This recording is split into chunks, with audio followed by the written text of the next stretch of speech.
Olá, pessoal. Esse é o Circuito Teses e Ideias, do Laboratório de Ensino, Pesquisa e Experiências Transdisciplinares em Educação da Universidade do Estado do Amazonas.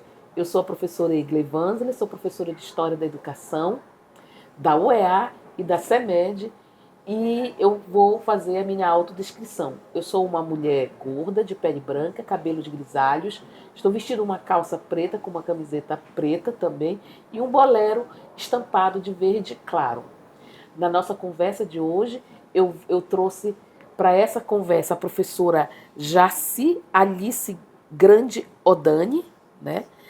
Ela que possui graduação em Pedagogia pela Universidade Federal do Amazonas, com habilitação em Supervisão e Orientação Educacional, especialista em Metodologia do Ensino Superior e Coordenação Pedagógica, Neuropsicopedagogia também, Terapia em ABA, mestrado em Educação pela Universidade Federal do Amazonas, doutorado em Educação também pela Universidade Federal do Amazonas. Foi coordenadora do Eixo de Linguagem na área de Leitura, Alfabetização e Letramento em 2012, coordenando os projetos Viajando na Leitura e Alfabetizando na Hora Certa, na divisão distrital da Zona Oeste, né, que é uma divisão da Secretaria Municipal de Educação de Manaus.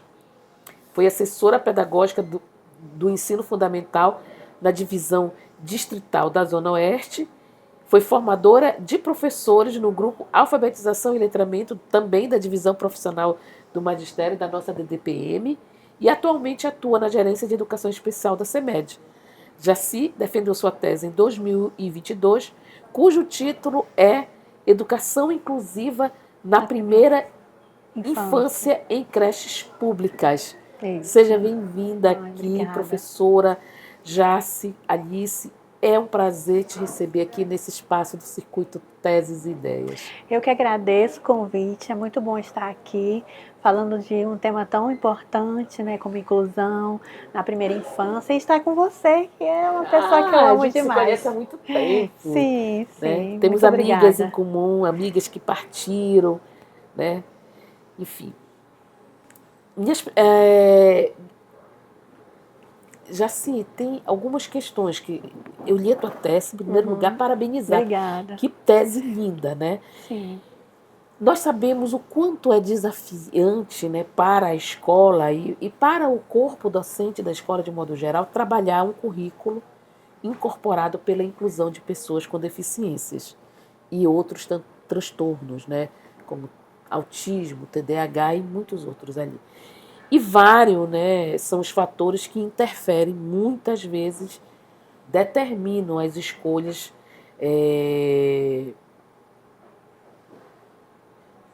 das próprias escolas, né? O currículo que deve ser usado, esses fatores eles vão determinar as escolhas, às vezes includente e muitas vezes excludente, né?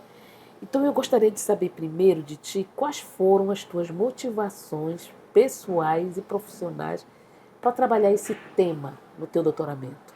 Sim, em primeiro lugar eu sempre fui sou apaixonada pela infância, por crianças. Então eu sabia que no meu doutoramento eu queria estudar a infância, não é? E eu estudei em Brasília, né? Então estava no auge da discussão da educação precoce e tudo. Então, quando eu olhei para cá, da nossa cidade, eu via que esse discurso era muito raso, não é? Então, assim, a minha principal motivação foi que as crianças tivessem o direito de ter acesso à estimulação precoce, estimulação pedagógica precoce, que é um tipo de serviço que nós consideramos extremamente importante na primeira infância, né? Que é quando emerge esses transtornos, principalmente quando elas estão saindo da creche, fase creche, para a educação infantil, para a pré-escola, e muitas vezes não é visualizado, ou se é visualizado, é banalizado. Então, foi essa a minha principal motivação, trazer a discussão da estimulação pedagógica precoce dentro das políticas públicas, tendo como teoria histórico-cultural do Vygotsky. Então, o Vygotsky é citado, ele está em todo o texto, que eu sou apaixonada por Vygotsky, amo o Vygotsky, amo a teoria histórico-cultural. Então, nós conseguimos, foi desafiador, sim, porque a educação especial tem um legado de um olhar ontogênico o tempo inteiro, né? Então, trazer Vygotsky nessa educação na época foi um pouco difícil, mas eu fiz bolsa sanduíche para a UNB, o que me ajudou muito, porque eu entrei no GEP, que é da professora Patrícia Pederiva, que ela ama como eu, né, e todos os meus colegas ali que estão estudando e fazendo doutorado, e que sou ligada, meu grupo de pesquisa em Brasília, é pela UNB, e assim, a gente fechou bem, eles me ajudaram bastante, é um exercício colaborativo de escrita de tese, dissertações. Então, trazer na época, né, essa discussão foi muito difícil, né? Quando nós viajamos para os congressos, as pessoas, mas Vygotsky, o que é que tem a ver, né? Então, assim, na minha tese foi uma das pioneiras. Eu digo minha, mas não é minha, né? Uhum. Ela caminha com a professora Patrícia, caminha com a minha professora Valéria Weigl, caminha com os meus colegas de GEP, com Vygotsky, Spinoza. Então, ela é coletiva, né? Ela não é só minha, né? Então, assim, trazer naquele momento foi muito desafiador. Falar de inclusão, eu acredito, tem um capítulo que é inclusão excludente. Ela não pode se tornar um merchandise. Aqui nós temos uma inclusão, mas de que maneira isso é feito? Né? De que maneira essas crianças são tratadas desde a fase creche. Então, a tese ela pega marco zero, creche. E aí é uma questão central. Você traz uma questão central para a tua tese, que é de que forma a política de educação especial, na perspectiva da educação inclusiva, pode tornar excludente o atendimento educacional voltado para a primeiríssima infância, que é de 0 a 3 anos, Isso. das crianças ditas com deficiências, defeitos, nas creches públicas. Queria que tu comentasse um pouco sobre isso. Essa foi o argumento de tese, né? Tipo assim, que foi o que norteou, por conta de que a gente não caísse nesse abismo, né? De uma propaganda que existe tudo, um cenário, mas quando você vai estudar, e a pesquisa serve para isso, né? Ela ilumina ali onde está escuro, vamos dizer assim, que na realidade, a partir desses discursos governamentais, vamos dizer, na época, então, que a gente tinha saído de um golpe, né, vamos dizer, né, de 2016, não podemos deixar de lado o contexto, né, e a gente, quando eu emergi nisso, eu vi que existia uma pseudo-inclusão, porque a inclusão ela não é só matrícula. E nós ainda estamos nesse primeiro, né, aspecto. Ela é matricular. Tem que matricular. Tem que matricular. E joga a criança de qualquer maneira. O que se torna uma inclusão excludente. Porque a criança ela pode estar até aí, mas ela está tendo acesso ao conhecimento. Tem estratégias, tem AE, tem adaptações curriculares? Não. Então não é inclusão.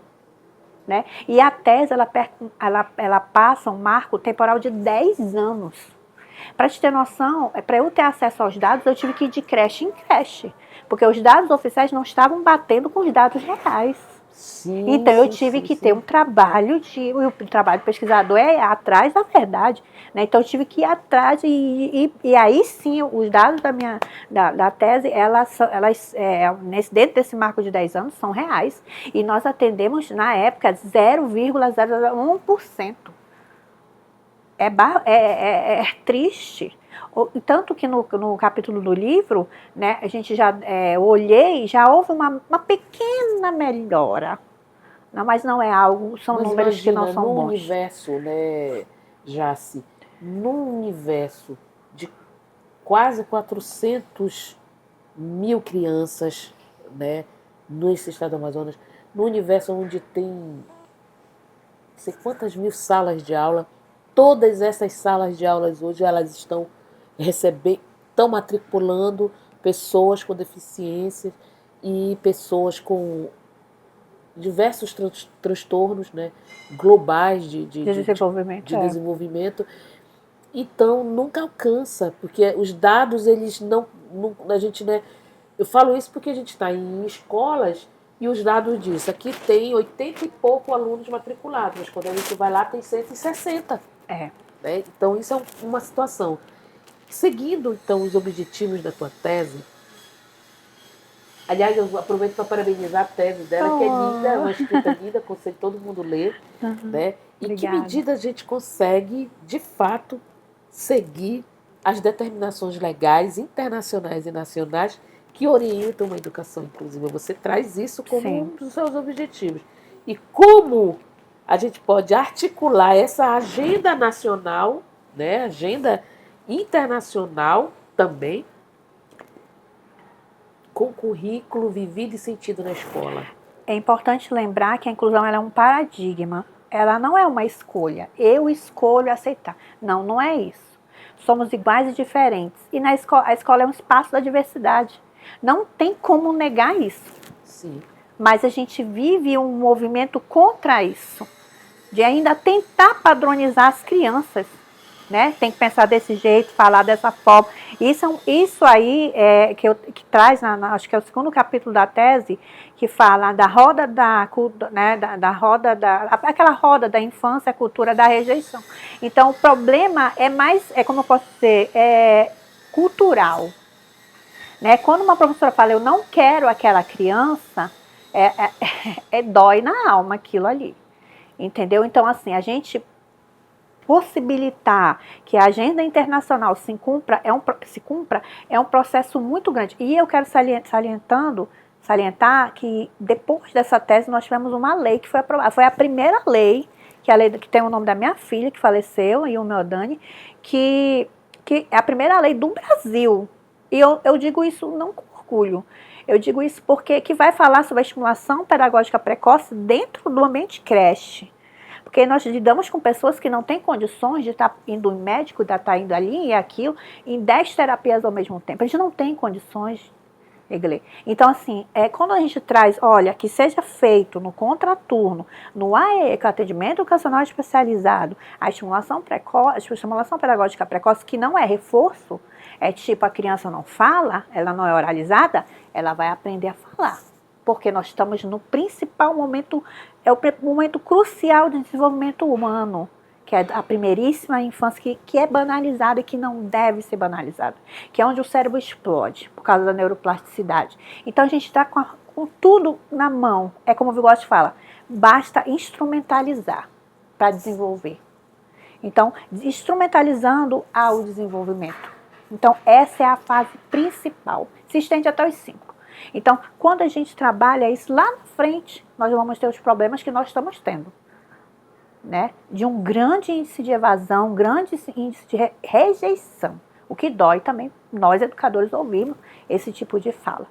Então, assim, nós não queremos uma inclusão excludente. Ela é um paradigma e ela tem que ser exercida. Exercida pelo executivo, pelo legislativo, quando não há leis, como agora tem, né? E nós estamos empacados, porque precisa de um decreto para a operacionalização disso. Mas já vai fazer 5 anos, né, da morte da minha filha. Então, para você ver que é um movimento, e eu acredito que a tese ela elucida, ela mostra, olha, o quão importante é a ciência, o quão é importante o conhecimento. Ele ensina, olha, aqui, e aí a gente vem a lei.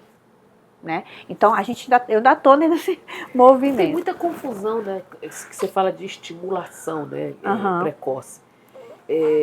Alguns professores, ou até mesmo técnicos das secretarias, acabam levando isso para teorias comportamentalistas. Isso é um equívoco muito grande. Muito grande, né? muito grande.